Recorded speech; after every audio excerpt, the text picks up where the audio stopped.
होता है, दिवाली होता है, छठ होता है, हिंदुओं के महापर्व होता है। उसमें बड़े तेज गति से आवाज़ बजाना, गाड़ी चलाना, ये इस पर रोक लग जाती है।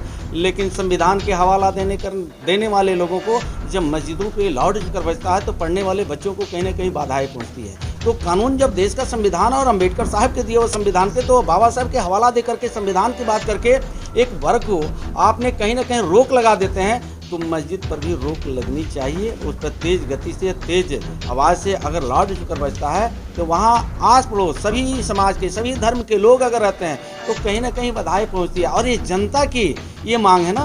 हिंदुओं के महापर्व में ऊंची आवाज में लाउडस्पीकर बजाने पर रोक, तो फिर मुसलमानों के मस्जिद में क्यों नहीं?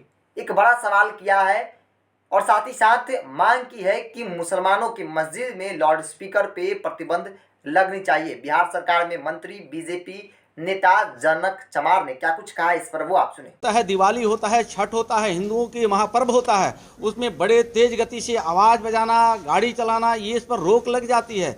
लेकिन संविधान के हवाला देने वाले लोगों को जब मस्जिदों पे लाउड स्पीकर बजता है तो पढ़ने वाले बच्चों को कहीं न कहीं बाधाएँ पहुँचती है। तो कानून जब देश का संविधान और अम्बेडकर साहब के दिए हुए संविधान के, तो बाबा साहब के हवाला दे करके संविधान की बात करके एक वर्ग को आपने कहीं न कहीं रोक लगा देते हैं, तो मस्जिद पर भी रोक लगनी चाहिए। उस पर तेज़ गति से, तेज़ आवाज़ से अगर लाउड स्पीकर बजता है तो वहाँ आस पड़ोस सभी समाज के, सभी धर्म के लोग अगर रहते हैं तो कहीं न कहीं बाधाएँ पहुँचती है। और ये जनता की ये मांग है ना।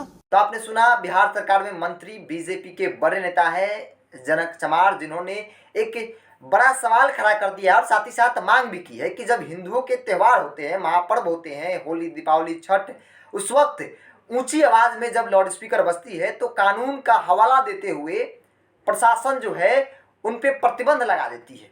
तो वही एक पक्ष के साथ, एक समुदाय के साथ छूट क्यों? मुसलमानों की मस्जिद में क्यों ऐसा नहीं किया जाता है जब ऊंची आवाज में लाउडस्पीकर बजाया जाता है, जिससे पढ़ने वाले छात्र सबसे ज़्यादा प्रभावित होते हैं? लोगों की मांग है कि इस पे प्रतिबंध लगनी चाहिए।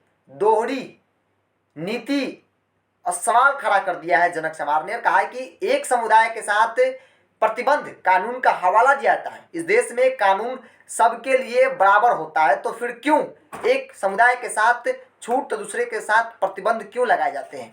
एक के बाद एक कई सवाल बीजेपी ने खड़ी की है और साथ ही साथ एक मांग भी किया है कि इस पे प्रतिबंध लगना चाहिए। जनक चमार बिहार सरकार में मंत्री हैं, बीजेपी नेता हैं, नीतीश कुमार की सरकार में, नीतीश कुमार के कैबिनेट मंत्री हैं। उन्होंने एक बड़ी मांग कर दी है कि मुसलमानों के मस्जिद में जो लाउडस्पीकर होता है उस पर भी प्रतिबंध लगना चाहिए। उससे कहीं ना कहीं पढ़ने वाले जो बच्चे हैं उस पर ज़्यादा प्रभाव होता है। पढ़ने के वक्त लाउडस्पीकर से आवाज़ें निकलने लगती है, जिससे डिस्टर्ब ज़रूर हो जाते हैं वो लोग। लोगों की मांग है और इस पर पहल भी सरकार को करनी चाहिए। अब देखने वाली बात हुई कि नीतीश कुमार की तरफ से, चूँकि सरकार की तरफ से इस पूरे मामले में क्या कुछ प्रतिक्रिया सामने निकल के आती है, क्योंकि सवाल भी सरकार के लोग ही खड़ा किए हैं।